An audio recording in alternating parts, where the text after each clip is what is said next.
I want to ask all of you where you think we are in the cycle of the transition. But Minister, Qatar announced plans to expand production capacity to 142 million tons a year by 2030 earlier this year. Do you think you'll expand even further?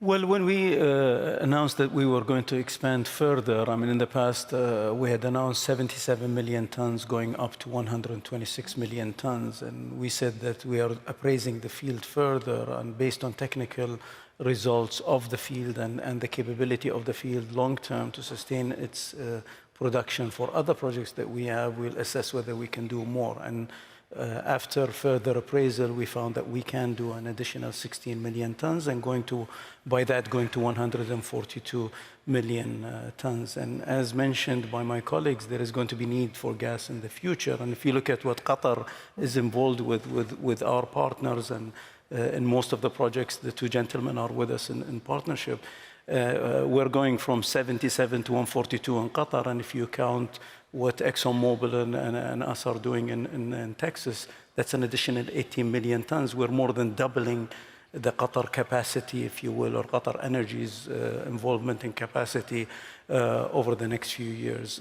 So we think there is a big demand in the future, and we're going to expand to meet that demand. But I think technical capability of doing more in Qatar is going to be assessed in the future, and if there is more, we probably will do more.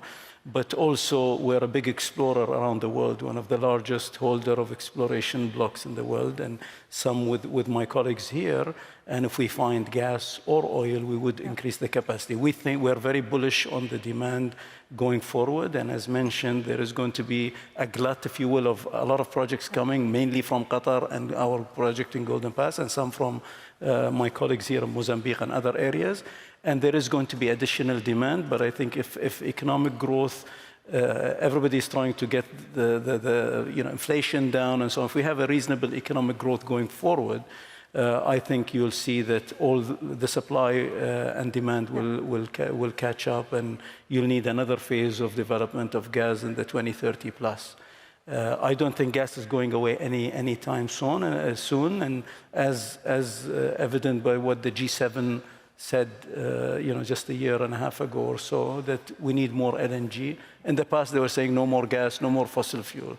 Now they're saying that we need more LNG, and a lot of countries are taking a 180-degree turn. Even the EV discussion that people were talking about, you see a lot of people backing off a little bit, I think.